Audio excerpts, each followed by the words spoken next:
Greetings, everybody. This is Christopher Messina, coming at you as ever from the free beaches of the last free state in America, Florida, here in the Messy Time Studios. Today we've got a little bit something different. We normally have a guest on to talk. I'm actually going to respond to something that Francesca Albanese, who is this Jew-hating maniac who works for the United Nations, which I guess might be slightly redundant, it being a predominantly Jew-hating organization, who has this to say about the Israelis rescuing 4 hostages who were who were held against their will in the midst of a United Nations controlled area. Francesca writes, relieved that 4 hostages have been released. Let's stop there. They weren't released, Francesca. They were rescued. Second, it should not have come at the expense of at least 200 Palestinians, including children, killed and over 400 injured by Israel and allegedly foreign soldiers, while perfidiously hiding in an aid truck. This is humanitarian camouflage at another level. I've got no idea what this Jew-hating bitch is babbling about. Literally none. No idea. No idea. So in her mind, no condemnation for the Gazans for having kidnapped these 4 people, held them hostage against their will. No condemnation for that. No, none at all. This number of 200 people killed, where did they pull these fantasies from? Really, where? It was a targeted mission. The soldiers went in, 1 died. They got in the door of two apartments, took 4 people, rushed them out, got them to a helicopter and took off. What's her fantasy? That after they were done, they stopped and said, hold on, and started machine gunning people? It is ridiculous. These people are insane. She goes on. Israel has used hostages to legitimize killing, injuring, maiming, starving, and traumatizing Palestinians in Gaza.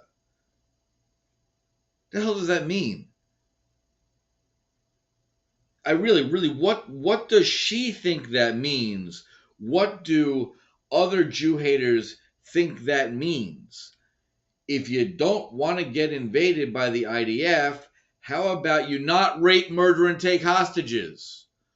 The bafflement in my brain listening to these idiots is unending.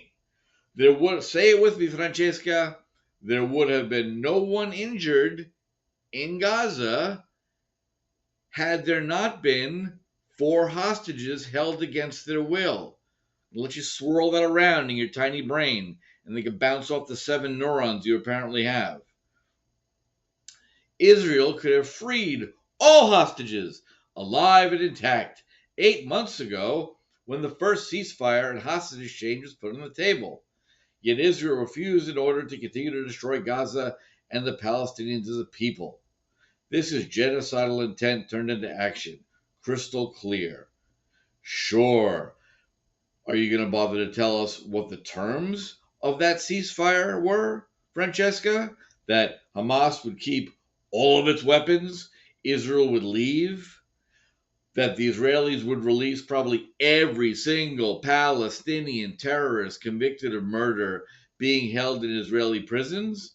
That ceasefire offer?